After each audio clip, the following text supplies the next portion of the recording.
اردو نثری قواعد کے آج کے اس ویڈیو میں آپ سیکھیں گے اجزائے کلام کا مختصر تعارف، اس کی چند قسمیں جیسے اسم، ضمیر، صفت، فعل اور متعلق فعل کی تعریف اور مثال، کیونکہ کسی بھی اردو قواعد کو سیکھنے سے پہلے اجزائے کلام یعنی گفتگو کے حصے کے بارے میں ضرور پتہ ہونا چاہیے۔ انگریزی میں اسے پارٹس آف اسپیچ کہا جاتا ہے۔ سب سے پہلے ہم شروعات کرتے ہیں اجزائے کلام کے مختصر تعارف سے۔ ہم جو بات کرتے یا لکھتے ہیں اسے کلام کہا جاتا ہے۔ کلام میں ہم بہت سی چیزوں، کاموں، لوگوں اور خاصیتوں وغیرہ کا ذکر کرتے ہیں۔ جس کلام سے کوئی مکمل بات سمجھ میں آتی ہو اسے جملہ کہا جاتا ہے۔ جملے میں آنے والی چیز، کام اور ان کی خاصیت بتانے والے لفظوں کو اجزائے کلام کہتے ہیں۔ دوستوں، اجزائے کلام کی میں یہاں صرف 5 قسمیں ہی بیان کر رہا ہوں، اور ان قسموں کی تفصیل آپ الگ سے میرے آنے والے ویڈیو میں سیکھ سکیں گے۔ سب سے پہلے ہم شروعات کرتے ہیں اسم سے۔ کسی شخص، چیز یا جگہ وغیرہ کے نام کو اسم کہتے ہیں، یا اسم وہ لفظ ہے جو کسی کا نام ہو۔ کسی بھی شخص کا نام، چاہے وہ آدمی ہو، عورت، لڑکا، لڑکی، پیغمبر، خلیفہ وغیرہ۔ کسی بھی چیز کا نام جیسے پکوان، زیور، کپڑے، دھات، اوزار وغیرہ۔ کسی بھی جگہ کا نام جیسے عرب، ممبئی، سنگاپور، کشمیر، گھر، دکان، وطن، عمارت وغیرہ۔ انسانی کیفیت جیسے خوشی، غم، درد، نیند، صحت وغیرہ بھی اسم ہیں۔ کسی بھی جانور، پھول، کیڑے مکوڑے، پہاڑ، ندی کا نام، یعنی ہر وہ چیز جس کا نام ہو اسم کہلاتی ہے۔ اس پہلی مثال پر غور کیجیے۔ حامد آج اسکول نہیں گیا۔ اس جملے میں حامد کسی لڑکے کا نام ہے اور اسکول ایک عمارت ہے، اس لیے اس جملے میں حامد اور اسکول اسم ہیں۔ دوسری مثال، لڑکی نے دریا عبور کیا۔ اس جملے میں لڑکی اور دریا اسم ہیں۔ تیسری مثال، میرا کی بورڈ بہت چھوٹا ہے۔ اس جملے میں کی بورڈ کسی چیز کا نام ہے، اس لیے کی بورڈ اسم ہے۔ چوتھی مثال، ماریا خوش ہے۔ اس جملے میں ماریا ایک لڑکی کا نام ہے، اس لیے ماریا اسم ہے۔ پانچویں مثال، یہ دونوں بلیاں سیاہ ہیں۔ اس جملے میں بلیاں یہ ایک جانور ہے، اس لیے بلیاں اسم ہے۔ مثال نمبر 6، لوگوں نے بینکوں پر اعتماد کھو دیا۔ اس جملے میں لفظ بینک اسم ہے۔ ساتویں مثال، اس کی کامیابی کی خبروں پر مجھے خوشی ہوئی۔ اس جملے میں کامیابی لفظ اسم ہے۔ آٹھویں مثال، انہوں نے چھٹی کے دن لکڑی کے مکان کو روشن طریقے سے سجایا۔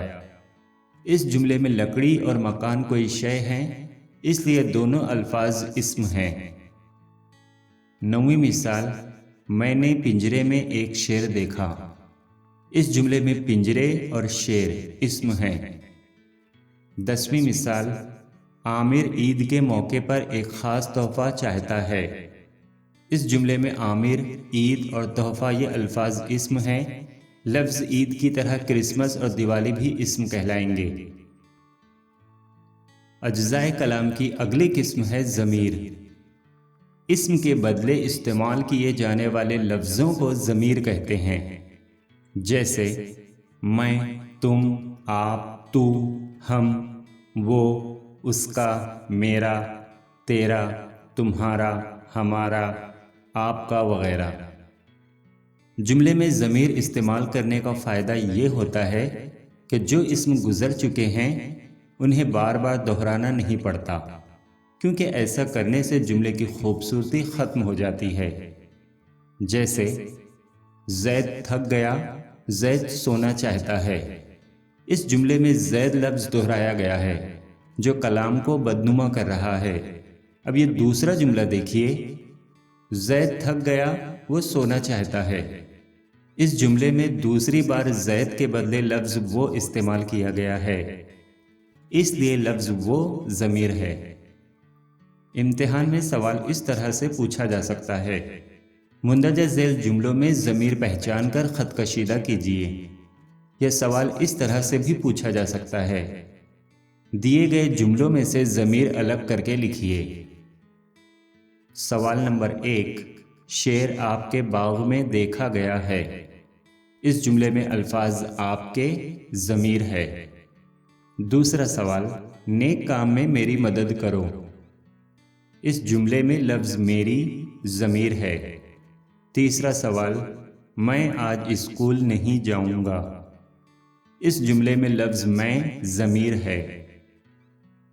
چوتھا سوال، حضرت ابو بکر صدیق رضی اللہ تعالیٰ عنہ مکے میں پیدا ہوئے، وہ کپڑے کی تجارت کرتے تھے۔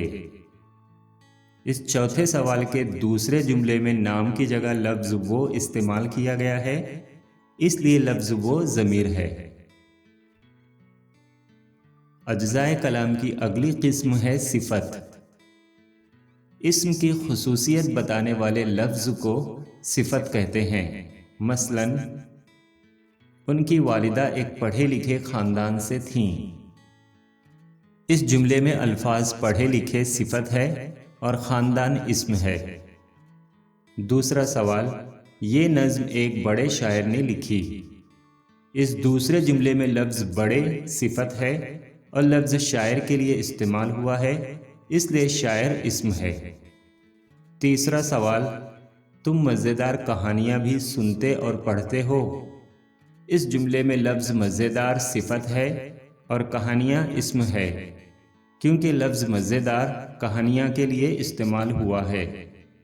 اگلا سوال، احمد ایک چالاک لڑکا ہے۔ اس جملے میں صفت کو پہچاننا بہت آسان ہے۔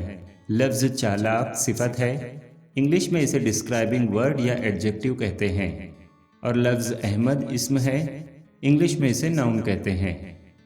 اگلا سوال، علی کھیل کود میں اول رہا۔ اس جملے میں لفظ اول صفت ہے جو علی کے لیے استعمال کیا گیا ہے، یعنی علی اس جملے میں اسم ہے۔ اجزائے کلام کی اگلی قسم ہے فعل۔ انگلش میں اسے ورب کہتے ہیں۔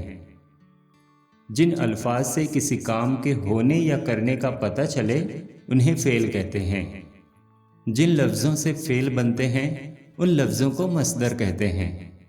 انگلش میں مصدر کو انفینیٹیو کہتے ہیں۔